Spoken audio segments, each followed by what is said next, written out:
Good morning. Ngasi Nomaji numit ki card ki message ai pata yeminara se ko ado Nomaji numit se number mada number se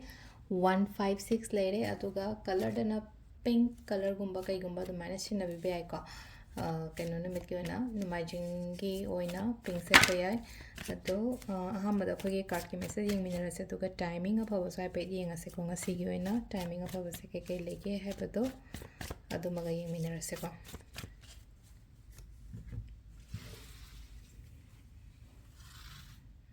So, sidagi 3 cards katang luthok card number 1, card number 2,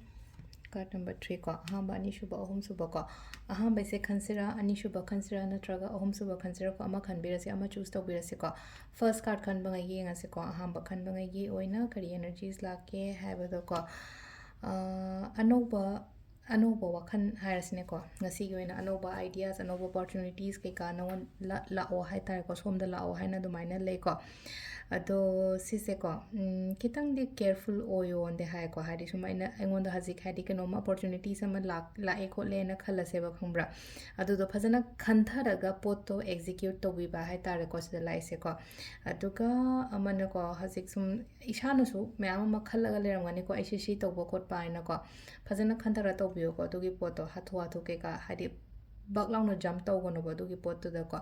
number 2 khan bangai gi oina harasne ko number 2 se ko keno oina oi ko pesha ga budi dum ngasi ki oina hai dare ko pesha la ko khot pa dum admaina ghara ti dum la kani ko laksu la kani khras dum chat kani ko adu na hadi yari ngai chatlan da na bo hotna biyo hai dare ko chatlan da na ba hai ga maintain to ko hadi expenditure se khoi gi he na chat na ba gi da makta ina khara section jaba ta na unnecessary course kumba kai gumba to bi da ba pesha sa budi la o kholo hai na dum aina piri ko yam ka na su le na ko khan hai keno to gono hai ko se da greedy oi da bodom ko sen thum tan ro ma tam da ko ai tan de ade to de ade hani yam ka na to ma sa ma tan dum lak ja ga ni ko tam tam na dum ko duga number 3 ko number 3 se na amuk se lai se ko hai di keno lai ko se lai se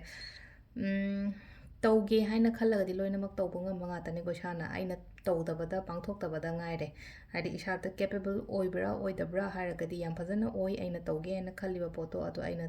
tawdabado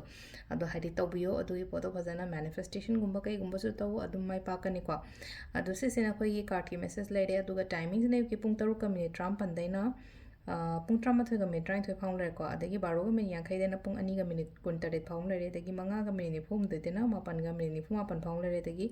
12 ga minute 13 mari dagi na 1 ga minute yankhai 3 phang le aduga nongalam dagi na next day nongalam dagi ko 3 ga minute 3 pandena 3 ga minute 9 phang le ko sisina khoi gi ngasi gi oina afaba timing ko ado akhoi card message sida leire numaiju numit ki ko thank you